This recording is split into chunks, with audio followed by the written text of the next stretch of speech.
taki moment biznesowy, że tylko się szkoliłem, jeździłem na konferencje, poznawałem milionerów, jeździłem na kawy, na obiady, kupowałem książki, szkoliłem się i nic. Czy my jesteśmy bierni, czy my jesteśmy aktywni? A świadomy finansowo powinien rozwijać się wraz z świadomym finansowym. Nie chodzi mi o wiedzę techniczną. Nie bójmy się tego, że byliśmy w tym czarnym tyłku, w tej piwnicy finansowej. Ja wielokrotnie, ileś lat do tyłu, miałem postanowienia noworoczne, których nie dotrzymywałem sam przed sobą. Powiedzenie sobie, że ja będę w tym momencie aktywnie wykonywał pewne czynności, nie gwarantuje nam tego, że ja będę wykonywał te czynności. Ludzie często nie pytają, ponieważ myślą w ten sposób, że wyjdą na głupiego, bo pytają. Bardzo polecam, podsumowuj sobie to, co ty robisz co miesiąc. Co byście chcieli, czego nie robicie i nad tym nie pracujecie. Coś was prawdopodobnie blokuje.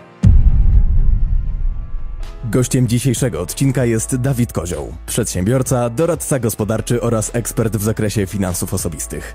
Na co dzień m.in. osobisty planer finansowy Grzegorz Akusza. Cześć, z tej strony Grzegorz Kusz, witaj na kanale. Dziś kolejny odcinek, a gościem jest Dawid Kozioł. Cześć wszystkim, witajcie. Dawid Kozioł, pomysłodawca projektów Finansowo Zależni. No i witam Cię, Dawid, w nowym roku, w pierwszym filmie naszym wspólnym.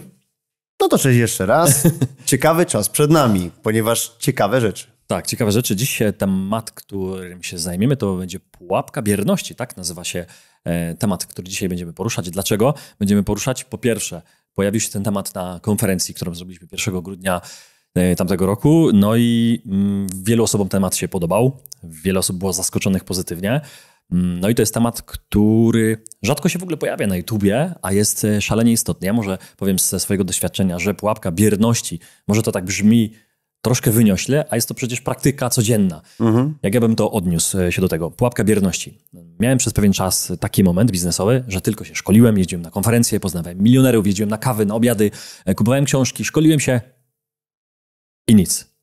Czyli zajmowałem się tym, co nie jest tym takim clue, ale nie zarabiałem pieniędzy. I później właśnie zająłem się tym, co najważniejsze, czyli sprzedażą, dawaniem wartości i z tego pojawił się biznes i zarabiałem. I jeszcze drugi przykład, myślę, że bliższy tutaj wszystkim nam, no bo o YouTubie, o początkach kanału, który tutaj dzisiaj jest i zaczynamy 4. rok.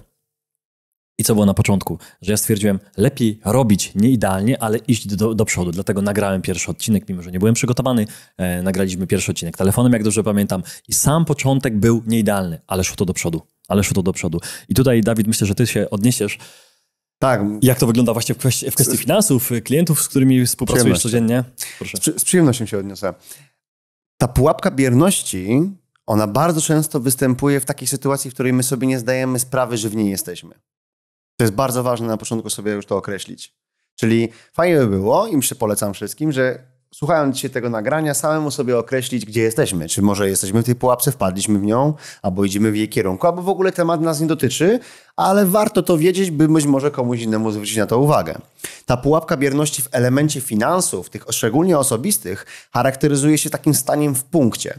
Stoimy w pewnym punkcie, który określiliśmy, że nie jest dla nas chciany, nie chcemy w nim być, tak jak jesteśmy, ale przez dawkę informacji, przez natłok tych decyzji, które moglibyśmy podejmować, po prostu dalej stoimy w punkcie. Z czego to wyszło, że ja to powiedziałem na konferencji i był ten taki pozytywny wydźwięk i jednocześnie to całe nagranie. Brałem pod uwagę funkcjonowanie w poprzednim roku ludzi, z którymi rozmawiałem w finansach. Czyli dostawali ode mnie dawkę informacji, co warto zrobić, mieli podsumowanie swojej sytuacji finansowej, która wynikała z naszej rozmowy, mieli konkretny scenariusz, co mają zrobić, informacje, ale jednak część z nich, będziemy mówili też o tej statystyce dzisiaj, część z nich nie podejmowała dalej decyzji i zamykali się. Dawałem też taki przykład w jednym z nagrań, że jedna z klientek po 3 miesiącach do mnie zadzwoniła i powiedziała, że ona dalej nic nie wykonała. I jej powiedziałem, że wpadła w pułapkę bierności. Czyli jeżeli jesteśmy w jakiejś sytuacji, jak ta osoba, o której myślę, to warto teraz o tym porozmawiać. A nowy rok, te zdarzenia, które są przyszłe w tym roku, daje taki potencjał na samym początku, żeby podsumować zeszły rok.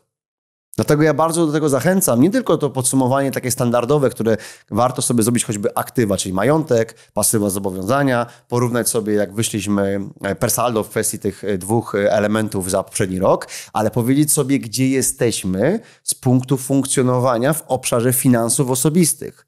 Czy my jesteśmy bierni, czy my jesteśmy aktywni. Świat finansów się rozwija i będzie się rozwijał, a świadomy finansowo powinien rozwijać się wraz z świadomym finansowym. Nie chodzi mi o wiedzę techniczną. Chodzi mi o funkcjonowanie na rynku, o funkcjonowanie w tym elemencie, który nas otacza. 50 lat temu nie mieliśmy do czynienia z płatnościami elektronicznymi, które są na dzisiaj na standardowym poziomie, czyli każdy ich używa. Świat funkcjonuje w ten sposób, że idzie w stronę wzrostu. I ci, którzy są bierni, pozostają na jakimś punkcie i nie rozwijają się dalej, nie rozwijają swoich aktywności, nie zmieniają często swoich nawyków, pozostają w tyle. I pułapka bierności mówi o tych, którzy właśnie nie wychylają tego wzroku gdzieś dalej i nie podążają za tym kierunkiem, który jest dla nich oczekiwany. Znaczy powiedziałeś, Dawid, że ta pułapka jest i że wielu, nie tylko widzów projektu Finansowo Zależni, który już ponad rok... W ogóle ludzi wpada w nią, tak? Że część nawet nie wie, że w nią wpada. Nawet nie wie, że w tej pułapce bierności jest. Dlaczego się w niej... Znajdujemy? No, dlaczego się w niej znajdujemy? To, że może nawet nie wiemy, że w niej jesteśmy, to jest inna kwestia, ale po tym filmie już pojawi się świadomość, czyli pojawi się jakaś kompetencja, że coś takiego istnieje. Ale dlaczego w niej jesteśmy? No bo tyle jest wiedzy, wydawałoby się, że nam to może pomagać, ale paradoksalnie w wielu sytuacjach... Nas to paraliżuje czasami, ale odpowiedzmy zaraz na to pytanie, tylko powiem jeszcze konkretny przykład. Taki moim zdaniem bardzo obrazujący tą sytuację. Każdy z nas posiada jakieś oszczędności. Niektórzy mają 100 zł, 1000, 10 tysięcy, milion, obojętne ile. Posiadamy jakieś oszczędności, albo mieszkamy gdzieś na wynajmie, albo mamy własną nieruchomość, na kredyt lub nie. Są takie elementy wspólne w finansach, które wiele osób ma. Dochody, wydatki. Mamy te elementy wspólne. I w poprzednim roku, w 2022 roku, mieliśmy sytuację, w której złotówka bardzo mocno się osłabiła. I teraz nie tylko finansiści mówili o tym i ekonomiści, że złotówka się osłabiła, ale mówili o tym wszyscy. Mówiliśmy o tym, jak to jest z dolarem, tak? Mieliśmy element strachu pojawiającym się, jak wybuchła wojna w lutym 2022. Baliśmy się, co będzie dalej i rozmyślaliśmy z punktu widzenia, tu chcę pokazać, wytłumaczyć tą pułapkę. Rozmyślaliśmy z punktu widzenia, że złotówka może jeszcze mocniej stracić na wartości. Jak uchronić tą złotówkę przed stratą wartości? Jeszcze do tego mieliśmy punkty inflacyjne, które zresztą każdy zna. I teraz... mieliśmy jakieś oszczędności, 30-50 tysięcy złotych, baliśmy się istnienia w tej złotówce dalej. Słuchaliśmy jakichś nagrań finansowo zależnych, nie tylko. I myśleliśmy, dobra, może warto w złoto, może warto w dolara, może warto uśredniać, rozmyślaliśmy i tak dalej. I często kończyło się to tym, że nie podjęliśmy żadnej decyzji, czyli pozostaliśmy dalej w tym ryzyku, którego się obawialiśmy. A wydaje nam się, że... Tak myślę, jestem w głowie tych osób, które nic nie zrobiły, no bo ja sam zrobiłem, ale odpowiem za nich, że wydaje nam się, że brak decyzji jest lepszą decyzją niż podjęcie jakiejkolwiek. Przede wszystkim nam się nie rozumiemy często tego, że brak działania jest również decyzją, ponieważ jest rynek i na tym rynku masz jakąś pozycję, jakby zajmujesz jakąś pozycję. Jeżeli masz wszystkie swoje środki finansowe w polskiej złotówce, to zajmujesz pozycję polskiej złotówki. W tej koncepcji. Czyli jeżeli masz wszystko w polskiej złotówce, to grasz all in na polską złotówkę. Jeżeli masz mieszkanie, na którym mieszkasz, tak, powiedzmy w mieście, nie wiem, w Bielsku-Białej i masz 50 tysięcy złotych, no to, i to jest cały twój majątek, to cały twój majątek masz ulokowany w wartości PLN. Dlaczego? Dlatego, że 50 tysięcy złotych na koncie bankowym, jeżeli posiadasz, no to masz to środki płynne w pieniądzu. A przecież mieszkanie to masz zmaterializowany majątek w postaci tego mieszkania, ale gdzie on się znajduje? W polskim mieście, w polskiej gospodarce, w polskim otoczeniu, czyli również powiązany jest z tą polską złotówką. Jeżeli się obawiałeś wcześniej, a są tacy ludzie i mnóstwo było tych rozmów, co się stanie, jeżeli polska złotówka nie będzie miała tej wartości, którą miała, jak się uchroni, co by się stało w momencie poszerzenia tego konfliktu, bałeś się tego, no to powinieneś dysponować tymi rodzajami aktywów, które gdzieś indziej będą honorowane, jeżeli miałbyś posługiwać się innymi niż tą, która może stracić na wartości. Przykładem dolar, frank szwajcarski i tak dalej. Często się mówi o tak zwanym safe haven, o walutach safe haven, czyli w sytuacjach jakby tam elementów różnych gospodarczych przechodzimy z walutą do safe haven, gdy rynek prawdopodobnie będzie opadał. Jakby to jest już inny temat odcinka. Chcę pokazać, że nawet taki punkt zagrożenia, który pokazał, że warto ten majątek w jakiś sposób, może przyjdzie na myśl wszystkim dywersyfikować. Nie chodzi o dywersyfikację, chodzi o rozlokowanie w inny sposób niż ten, którego się obawiamy w pełni, jak tu ryzyko all-in polskiej złotówki. Nawet ten scenariusz często może spowodować przez nasz brak, i to jest odpowiedź na twoje pytanie, dlaczego? Przez nasz brak doświadczenia, przez nasz brak ruchu wcześniejszych w tym obszarze, może zrobić takie sytuacje, że powiemy sobie, warto to zrobić, zrobię to, i tego nie zrobię. I to jest pułapka bierności, czyli ja w efekcie, w czynnościach nie podjąłem ruchów, które sam sobie powiedziałem, że warto zrobić, bo ja czekam na lepszy kurs, na lepszą sytuację, na lepszą wypowiedź polityka, na lepsze nagranie na YouTubie, na lepszą chwilę, bo dzisiaj miałem coś innego do zrobienia. Niestety tak to wygląda i to jest pułapka bierności, która jest moim zdaniem ogromnym ryzykiem i nie tylko dla tego majątku, bo też chcę to jasno wyrazić i trochę przedłużę tą moją wypowiedź. Nie chodzi tylko o ten punkt tych majątku 50 tysięcy, 10 tysięcy złotych i straty wartości potencjalnej tego mieszkania. Nie o to tu chodzi. To jest jakby jeden z elementów moim zdaniem ważnych, ale nie najważniejszy. Najważniejszy jest taki, że nawet jeżeli ten impuls nie spowodował u ciebie innych nawyków i nie spowodował u ciebie chęci dbania o twój majątek osobisty, dbania o twoje finanse osobiste z punktu aktywnego działania, nie tego, że oglądamy film, z aktywnego działania, to w tym momencie w mojej ocenie nie podejmujesz ruchów właściwych, które prowadzą cię do efektywniejszego zarządzania swoim majątkiem, swoim dobrem osobistym, swoim czasem. Czyli nie spowodowałeś sobie tego, że jesteś już tym aktywnym uczestnikiem, może nie tylko rynku, ale uczestnikiem twojej własnej gry finansowej na twoim własnym podwórku. To ja bym zadał takie pytanie, dlaczego tak jest, ale nie dlaczego tak jest, bo nam się wydaje, bo podałeś tu kilka przykładów, albo ja bym podał kilka przykładów, którym mi się wydaje, że ktoś z tych przykładów, które tutaj podaliśmy, z tych naszych widzów, z Polaków, z ludzi, którzy to oglądają, nie podjął takiej decyzji, bo nie ma doświadczenia, bo się boi ryzyka, bo się boi, że to jest jego pierwszy jakiś ruch finansowy, bo czeka na lepszy film, bo może to. I nam się to wydaje. A jak z rozmów, które ty już przeprowadziłeś, jaka jest prawdziwa odpowiedź najczęstsza, albo taka, która może być, dlaczego ta pułapka bierności dalej jest? Czyli my wiemy, my oglądaliśmy, my jesteśmy w grupie, wy jesteście w grupie mniejszości Polaków, którzy się jednak edukują w kwestii finansów, a i tak wielu z was nie zrobiło żadnego ruchu. Jaki jest taki pierwszy albo jeden z 2-3 powodów, który sprawił, że dalej ci widzowie są bierni, nie zrobili nic? Nie wszyscy oczywiście, tak, ale jakaś grupa, która i moim zdaniem spora grupa, dlatego warto o tym rozmawiać. Znaczy tak, jakby ja nie specjalizuję się w elemencie psychologii, a tu uważam, że element psychologii już wchodzi dużo w grę. Bo ja to znów obrócę na ten element związany z tym, co często również na przełomie roku się pojawia. Postanowienia noworoczne. Ja wielokrotnie, ileś lat do tyłu, miałem postanowienia noworoczne, których nie dotrzymywałem sam przed sobą. A dlaczego? No i tu jest pytanie już właśnie te konkretne, kluczowe, indywidualne. Tak. Ja u mnie uważam, że obrazowało się to w tym, że ja nie rozumiałem, o co gram. Co jest moim celem, co mam osiągnąć. Nie rozumiałem waga. Może słowo waga jest tutaj tym, co chodziło u mnie, tak? Bo ja nie wiem, jak to jest u kogoś innego konkretnie. Podam zaraz parę przykładów klientów, których zaobserwowałem, ale ja chcę odnosić się do ogółu. U mnie waga, ważność mojego zdrowia.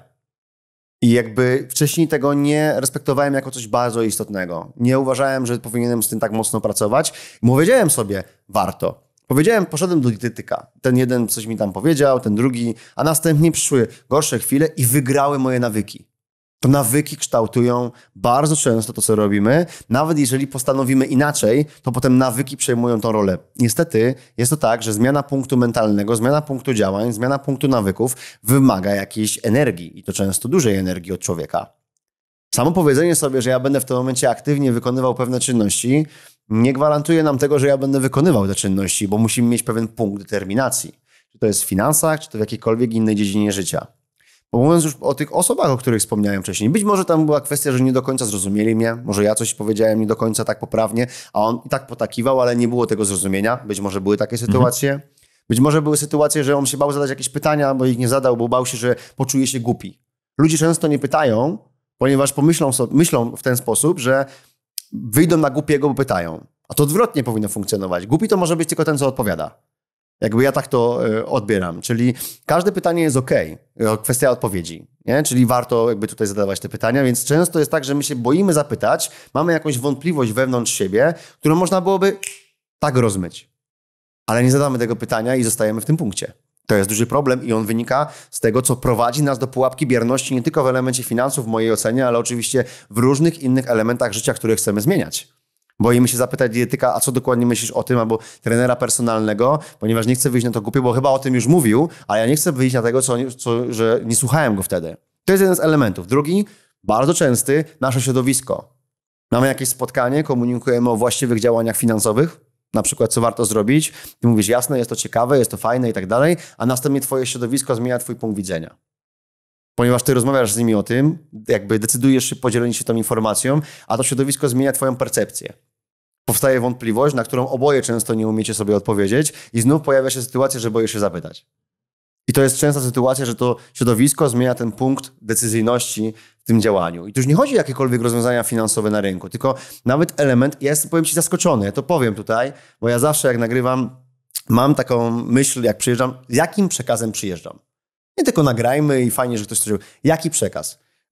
Sami wiecie, że mam jakieś konto na Instagramie, na TikToku, tam ktoś mi pomaga to prowadzić, ale sam to obserwuję. I często pojawiają się treści, które dla mnie są treściami oczywistymi. Ile tam jest negacji? Ile tam jest elementów? Ostatnio taki filmik, który mnie naprawdę już zbulwersował zupełnie. Mówię, wow, nie, naprawdę wow, można by w tym punkcie mentalnym? Nie odpisuję tym ludziom, jakby jest okej, ale można być w tym punkcie mentalnym, jak którym mówiłem o tym, że właśnie tym temacie troszeczkę, o pułapce bierności. I tam było powiedziane o tym, że warto zajmować się swoimi finansami, dlaczego warto. Mówiłem o tym, a tam było mnóstwo komentarzy, nie tylko takich, ale takich, na te zwróciłem teraz uwagę i o tym chcę powiedzieć. Po co w ogóle gromadzić pieniądze, lepiej wydawać i tak nas wszyscy okradają. No ale stwierdzę, no, piękna sprawa, faktycznie dbam o swoje życie finansowe. Jakby. I teraz, wiesz, tacy ludzie występują w społeczeństwie. Ja na nich mówię, że są ignoranci finansowi. Zresztą mieliśmy nagranie puszczone jeszcze w grudniu o tym, kim są ignoranci finansowi, świadomi finansowo, nieświadomi finansowo. To ludzie często zmieniają naszą percepcję i zmieniają często to, co jest dobre, na to, co według nich jest dobre, ale realnie jest złe. W mojej ocenie oczywiście. Tak? I to jest jeden z kolejnych elementów. Następny, mamy wrażenie, że jeżeli chowamy głowę w piach, tak problem zniknął. Czyli jeżeli mamy jakąś sytuację, czegoś się obawiamy, coś nie robimy tak, jakbyśmy chcieli, są jakieś nawyki finansowe, które chcielibyśmy zmienić, są jakieś decyzje finansowe, które warto byłoby podjąć, ale ich nie podjęliśmy konkretnie i wrócę do tego za miesiąc.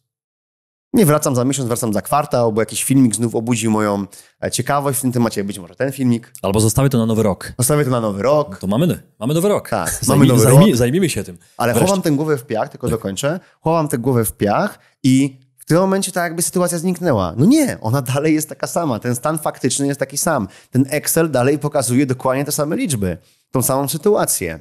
I pułapka bierności moim zdaniem jest bardzo groźna. Może nie w kontekście krótkoterminowym, ale w kontekście długoterminowym będzie powodowała olbrzymie konsekwencje tego człowieka za 15-20 lat. Dlaczego? Dlatego, że pułapka bierności nie pozwala uwolnić twojej krzywej rozwoju w elemencie nie tylko finansów, w jakimkolwiek elemencie życia. Że to jest temat, który pasuje idealnie na ten czas, który mamy. Czyli początek roku i postanowienia noworoczne, o których powiedziałeś. Ja nie będę mówił, że postanowienia noworoczne są dobre, bo one są dobre, jak się do nich dobrze podejdzie. Czyli mądrze, czyli się je zaplanuje najczęściej jeszcze w starym roku. Jeśli w starym roku się nie ma planu, że w nowym roku chcemy coś zmienić, to najczęściej 1 czy 2 stycznia, jak ludzie mówią, albo 10, to ja teraz zacznę coś robić. Czyli zapisuję się na siłownię, nigdy wcześniej na siłowni ktoś nie był i lecę na siłownię na te największe ciężary. Wiemy, jak się to kończy. To jest siłownia. To jest pierwszy przykład. Wiemy, że najczęściej 15-20 stycznia już tam ludzi, tych, którzy byli na początku, już ich nie ma. I w finansach też tak może być. Więc Dawid, chciałem zapytać teraz, przechodząc do drugiego takiego dużego punktu, bo pokazaliśmy, jak jest, że ta pułapka bierności występuje i wielu w nią wpadło. Niektórzy wpadli, nawet nie wiedzą, że tam są. Ale teraz dajmy rozwiązania. Co my możemy znowu z tym zrobić? Czyli uwielbiam to pytanie, jaki jest pierwszy krok, nawet najmniejszy, który sprawi, że my możemy zmienić tą sytuację, bo wiemy, jaka ona jest, wiemy, że możemy tam wpaść. Nie bójmy się tego, że byliśmy w tym czarnym tyłku, w tej piwnicy finansowej. Wyjdźmy, ale jak? I odnoszę to właśnie do noworocznych postanowień, które często się nie udają, bo robimy zbyt duże kroki, zbyt duże zmiany, zbyt szybko. I chciałbym właśnie małymi krokami, żebyś podpowiedział z twojego doświadczenia, co nasi widzowie mogą już zrobić powolutku, żeby nie zaniechać tych zmian w lutym, w marcu, wpadając w to swoje środowisko często, czy w jakieś doświadczenia, czy złe nawyki. Te złe nawyki, żeby nas nie przytłoczyły, żebyśmy w marcu, w kwietniu, w maju i w grudniu kolejnego roku powiedzieli, Dawid, udało się. Udało się dlatego, że dobre narzędzia zastosowałam i że posłuchałam tego filmu. Także z przyjemnością. Tutaj słuchamy. Z przyjemnością. Pierwsza myśl, jaka na to pytanie przyszła mi, zabrzmi banalnie zupełnie, to odpowiedź: działajmy. Oczywiście za tym pojawia się pytanie jak. I zaraz do tego dojdziemy. Niemniej działajmy określa funkcjonowanie w jakiejś aktywności. I na tym musimy mieć pieczę. To, co chcę powiedzieć wszystkim tym, którzy aktualnie się znajdują w tej pułapce, albo określili, albo są jej blisko, albo mają problem wyjść z tego, trzeba określić, że mamy funkcjonować w działaniu, być aktywni. Ale nie aktywni z punktu biorcy informacyjnego, czyli puszczającego sobie odcinek FZ-u raz na tydzień, czy raz na miesiąc, w zależności jak to puszczamy, czy inne nagrania, które są na YouTubie i nie tylko. Nie aktywni z punktu biorcy informacji, 2 dni ewentualnie o tym pomyśleć i koniec, tylko realnego działania. Więc banalne jest powiedzieć działajmy, ale trudniej jest dochować. Dlatego chcę pokazać tutaj ten element, że działanie to jest właśnie to, co prowadzi się do tego kierunku, który ty chcesz. I teraz nie da się powiedzieć, jakie kroki konkretne każdy z aktualnych odbiorców tego materiału powinien uczynić, ponieważ ma każdy inną sytuację. I oczywiście nikt nie lubi tego, jak ja tak to mówię, ale taka jest prawda. W momencie, jeżeli ty masz dzisiaj pracować nad budżetem domowym, bo zostaje ci 0 miesięcznie, to albo pracujesz nad wydatkami, żeby je zmniejszyć, albo pracujesz nad dochodem, żeby je zwiększyć. To ty. W momencie, jeżeli jest człowiek, który już ma nadwyżki większe w swoim budżecie domowym, to nad innymi elementami się już bardziej się zastanawia i tu powinna być aktywność już powiększona. I zupełnie inne jeszcze dalsze sytuacje, które mogą się pojawiać. Ale na pewno, co trzeba mieć w głowie, to jest element działania, ale nie tylko zbiorcy, tylko z funkcjonowania w tym działaniu. To jest jedno. Drugie. Coś, co bardzo mocno ja polecam, czyli podsumowywanie sobie okresów wstecznych. Bardzo często realizowane również na polskim YouTube jest analiza skuteczna, ta właśnie cofna, czyli, przepraszam, jeśli to powiedziałem, analiza wsteczna, dziękuję. Analiza wsteczna, zawsze skuteczna, tak. Nie? I jakby to jest takie sformułowanie mówiące o tym, że ta analiza techniczna często do tyłu, potem jakieś wypowiedzi ekspertów są czymś złym. Tutaj nie patrzymy na to z tego punktu widzenia, zobaczmy na coś innego. Analizujemy siebie. Jeżeli ja analizuję do tyłu to, co zrobiłem, to w pewien sposób zaczynam rozmowę 1 na 1, w pewien sposób, 1 na 1 rozmowę taką dość szczerą. Bo jeżeli wpakuję sobie to w Excela, to podsumowuję fakty. Jeżeli podsumowuję fakty, tam już nie będzie wymówek, tak? Jakby w tym kontekście. Te liczby się zgadzają, te zmiany zaszły, to tak wygląda. Więc analiza swojej sytuacji do tyłu, ta analiza wsteczna w tym kierunku, czyli na przykład to, co ja zrobiłem. W każdym roku, jak się kończył, zawsze, tak? Robiłem analizę tego roku. Jakie działania podjąłem? Które były słuszne, które nie? Z punktu finansów teraz mówię, ale nie tylko, bo z punktu biznesowego robię taką analizę również. Ale teraz mówię o finansach osobistych. Jakie działania były skuteczne? No i powiedzmy za 2022 rok będą działania, które były skuteczne, które były nieskuteczne. Nawet oceniam sobie swoje aktywa z punktu widzenia nie ile zarobiły najwięcej, tak? Tylko do których dałem najwięcej zaangażowania czasowego, bo ja cenię sobie mój własny czas. Nie tylko patrzę na rentowność, ale na czas.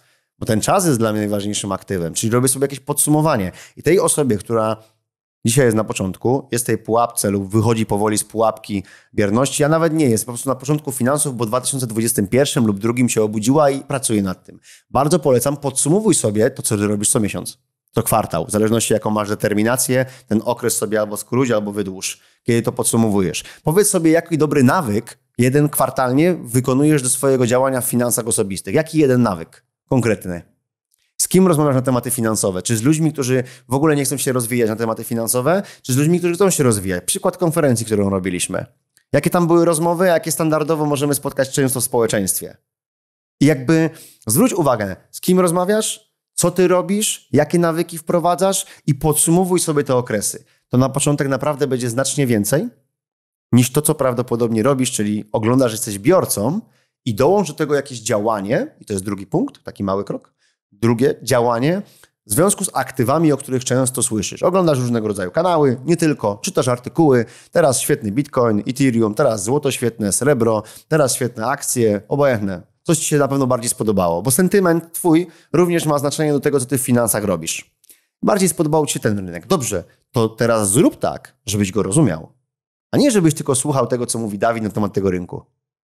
Nie opieraj się na kompetencji, którą mam ja tylko i wyłącznie. Jeżeli potrzebujesz, uzyskaj trochę więcej informacji. Dalej, zrób praktyczne działanie. Nie wiem, przykładowo załóż, nie chcę nikogo tu reklamować, załóż sobie jakieś maklerze konto, przelej tam jakąś kwotę, zrób jakiś ruch, oceń to. Potem słuchaj o tym dalej, zrób kolejny ruch. Kup sobie jedną monetkę małą złota, miej ją w ręce, jakby obróć ją kilka razy. Zrób parę elementów, które warto wykonać z punktu czynności już. I uwaga. I teraz uwaga, bardzo duża dla tych, co dotrwali do tego momentu nagrania. Mając te 50 000 złotych, będę cały czas mówił tym przykładem tej kwoty. Rok temu, jak miałem 50 000 złotych i dzisiaj mam 50 000 złotych, no to nominalnie mamy tyle samo. Osoby, które oglądają te nagrania, wiedzą, że na inflacji straciliśmy mnóstwo. I to są w stanie zaakceptować. Gorzej będzie z akceptacją, że kupili złoto po 8 000 i jest do 7,5. Tego już nie będą tak łatwo akceptowali. Przez to pojawi się taki dryg emocjonalny w kierunku źle zrobiłem. Jak będzie odwrotnie, tak będzie zadowolony. Ale jak będzie to w tym kierunku, tak może być takie obarczanie siebie winą. Nie obarczamy siebie winą w sytuacji, jeżeli mamy jakąś sytuację, nie zrobiliśmy nic i ta konsekwencja jest ogólnie dla wszystkich taka sama. Czyli, że ja straciłem na tej inflacji, ale ty też, więc okej, to jest normalne. Tak się to przyjmuje.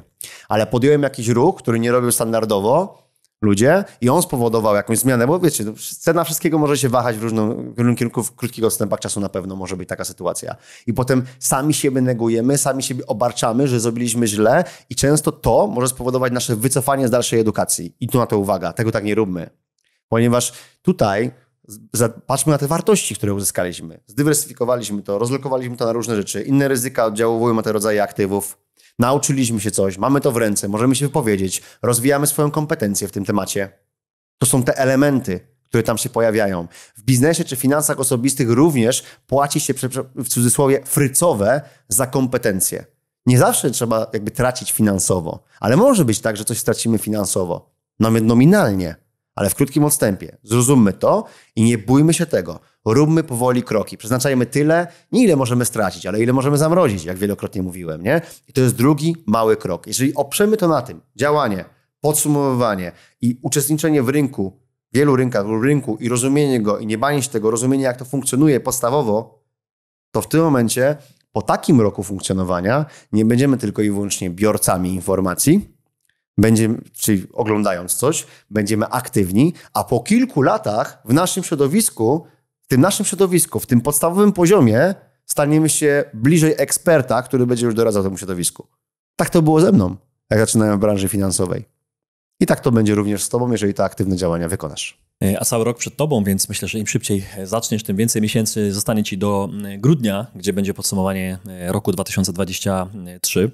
To teraz, Dawid, chciałem zapytać cię o ankiety, bo pojawiły się ankiety, się pomysł ankiet dla naszych widzów, bo chcieliśmy nie tylko o tym mówić, jak nam się wydaje, jakie Dawid ma doświadczenie w swojej pracy kilkunastoletniej, ale też przede wszystkim, jak nasi widzowie, którzy już po tych filmach zrobili jakieś pierwsze działania. I chciałem cię, Dawid, zapytać właśnie, co z tych ankiet wyniknęło, jakie tam były odpowiedzi, jakie tam były pierwsze małe zmiany już w tych budżetach domowych. Mam parę informacji, najpierw podstawy. A ankiety były wykonane w grudniu i to było na próbie kilkuset ludzi. Skąd była ta próba? Ta próba wynikała z konsultacji finansowych, czyli ponad 3000 ludzi na ten moment zgłosiło się do konsultacji finansowych, do projektu Finansowo Zależni i z tych ludzi planerzy finansowi wzięli sobie jakąś paczkę, powiem po prostu ludzi, tak, bo wszystkich się nie dało oczywiście zbadać, bo to było takie badanie, najczęściej takie badanie, że był telefon i była rozmowa. I jakby odpowiedzi były zaznaczane, nie? Ono oczywiście anonimowo, ale jakby telefon nie był anonimowy, tylko odpowiedzi były anonimowe w samej tej ankiecie, bo chodziło o to, żeby nie tylko wysłać tą ankietę, tylko przeprowadzić rozmowę, bo też pojawiały się jakieś pytania, wątpliwości, więc tak wykonaliśmy te kilkaset telefonów. Bardziej rzetelna ta telefoniczna. Staraliśmy się, jak już wiedzieliśmy, że mniejsza jest próba, to już zrobiliśmy to w kierunku wykonania telefonu. I mam coś przygotowane, parę takich informacji, więc będę się teraz posiłkował tym, co tu jest. Więc jakby na tej próbie, o której teraz powiedziałem, 65% osób wdrożyło przynajmniej częściowo rozwiązania, o których rozmawiali z planerem finansowym. Uważam to za dobry wynik. Tak. Uważam to za dobry, ale to jednocześnie oznacza, że 35% nie. Nie zrobiło nic. Tak by trzeba było to nawet częściowo jest. Częściowo. I to też jest jakieś budzące ciekawość, nie? Masz planera finansowego, masz bezpłatną konsultację, mija jakiś okres czasu, dostajesz telefon i odpowiedź, że nic nie zrobiłeś. Pułapka bierności bliżej. To do tego zaraz jeszcze wrócimy. Okej. 2 na 3 osoby systematycznie prowadzą w jakiś sposób budżet. Z tych osób. Czyli 1 trzecia nie prowadzi. Tak, 2 na 3, czyli statystyka bardzo podobna, tak? No bo 66%. Tak, bardzo podobna. Blisko 3/4 osób planuje swoje wydatki z wyprzedzeniem, bo uwaga, bo mogli robić to wcześniej już. 3/4 osób planuje swoje wydatki z wyprzedzeniem. Czyli to jest ciekawe i to jest mi się wydaje, że już duża wartość. 75%. Tak, te planuję w ten sposób.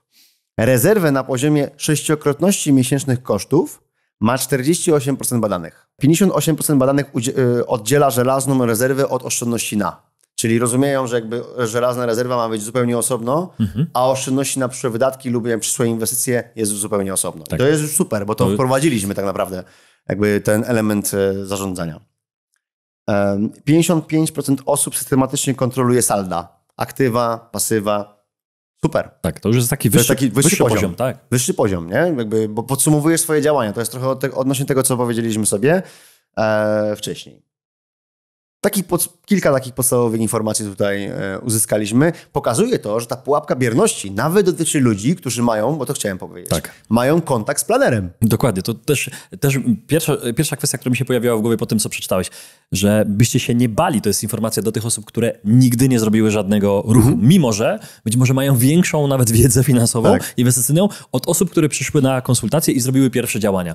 Bo zobaczcie, z tych ankiet wyniknęło, że zrobiłem konsultację, mam planera, mam kogoś, kto się zainteresował, odpowiedział na moje pytania, wątpliwości, może dał mi rozwiązania. W zasadzie na pewno dał mi rozwiązania. Tak. Nawet mnie pilnował z tymi rozwiązaniami. Poradniki dostałeś, jak zarządzać budżetem, jak zarządzać bezpiecznie, bo tam jest ileś dokumentów, rzeczy dostajesz w ogóle jakby automatycznie. I dalej nic w niektórych przypadkach. Więc tu pojawia się pytanie... Refleksja, to jest skłonność do refleksji w tym momencie. Dlaczego? Dlaczego? Czy tam było pytanie, dlaczego oni tego nie zrobili? I żadnego działania. Ale zauważ, jakby, żeby iść w kierunku tego, co bym chciał przekazać, że pierwszy krok zrobili. Zgłosili się. Tak. To jest bardzo ważne. I jakby tutaj nie chciałbym tego umniejszyć, bo oni się zgłosili. Tak. Być może to nie był ich moment. Zgłosili się? Być może potrzebują dalszych jakby takich impulsów ci ludzie. Bo ja, jak już wielokrotnie powtarzałem, przeżyłem dość sporą drogę w elemencie swojego zdrowia, ale kiedyś ja tych impulsów miałem co kwartał od kogoś i ja nic nie słyszałem tego.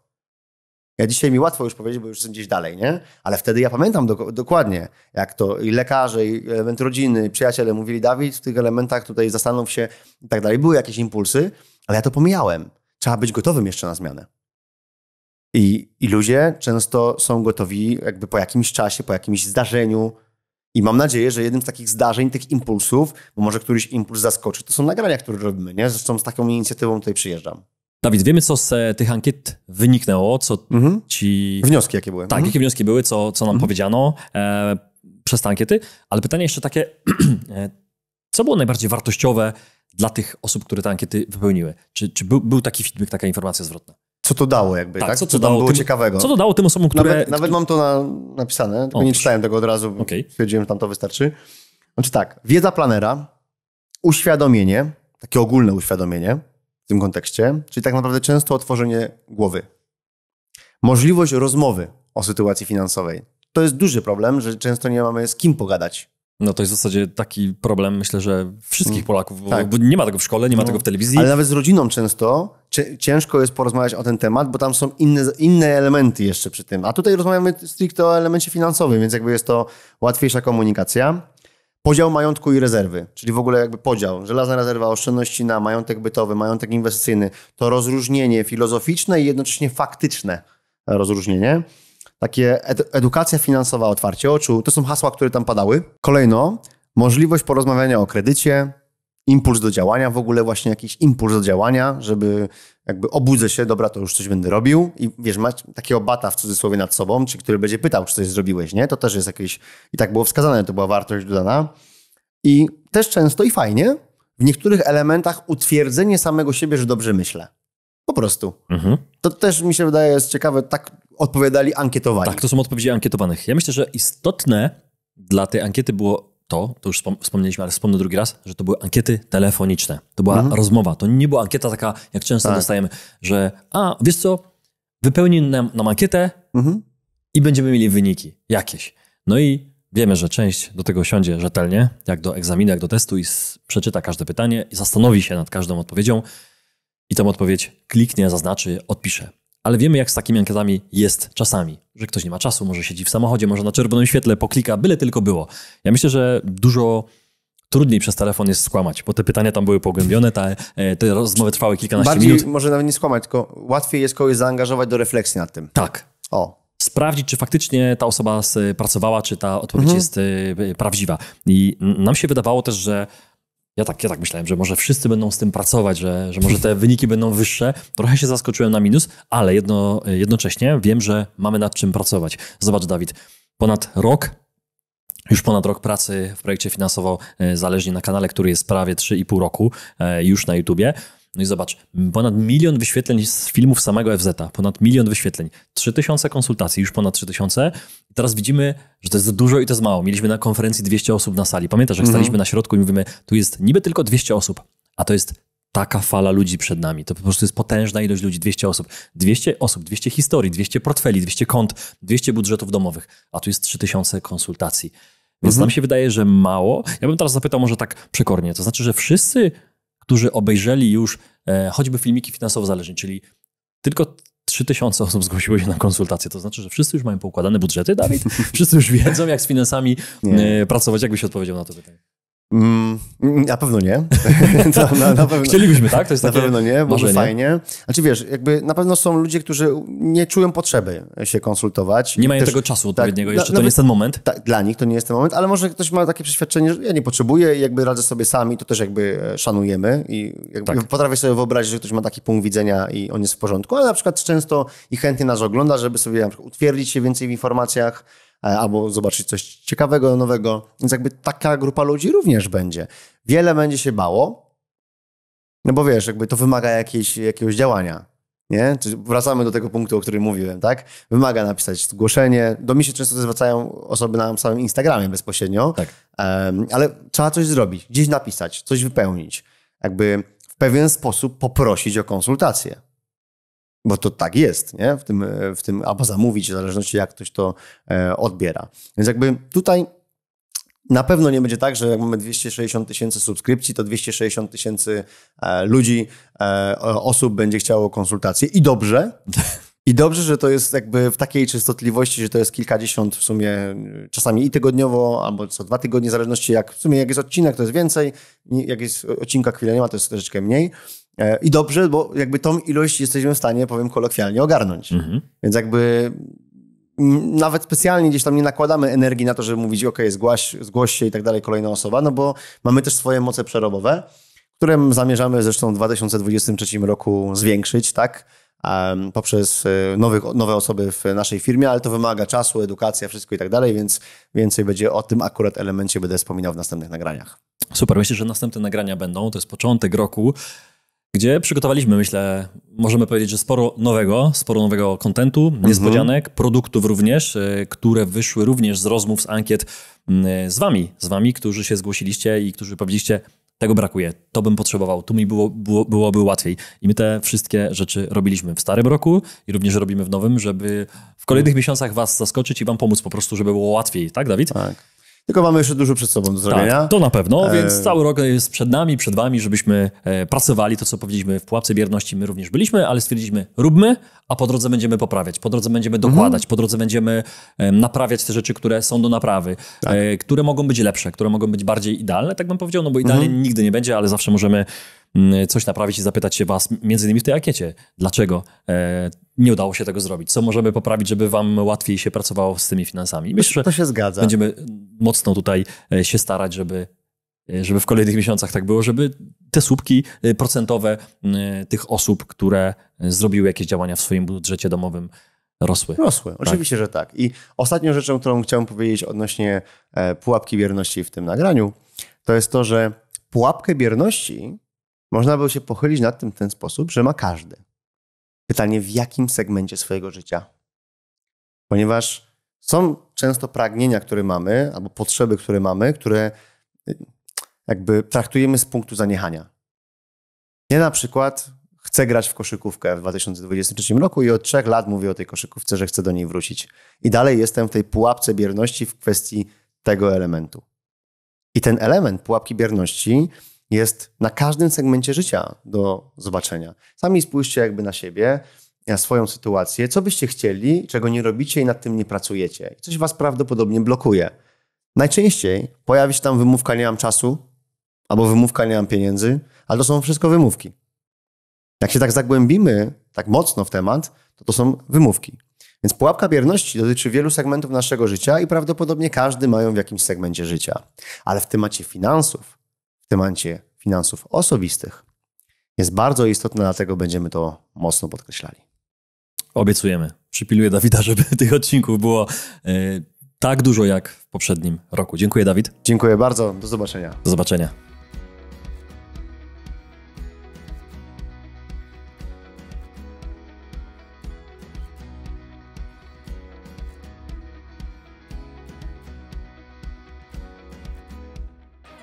Dziękujemy za obejrzenie tego odcinka. Jeśli Ci się spodobał, nie zapomnij zostawić łapki w górę i subskrypcji, aby nie ominęły Cię nowe filmy. Sprawdź również pozostałe odcinki na kanale lub słuchaj ich w formie podcastu. Do usłyszenia.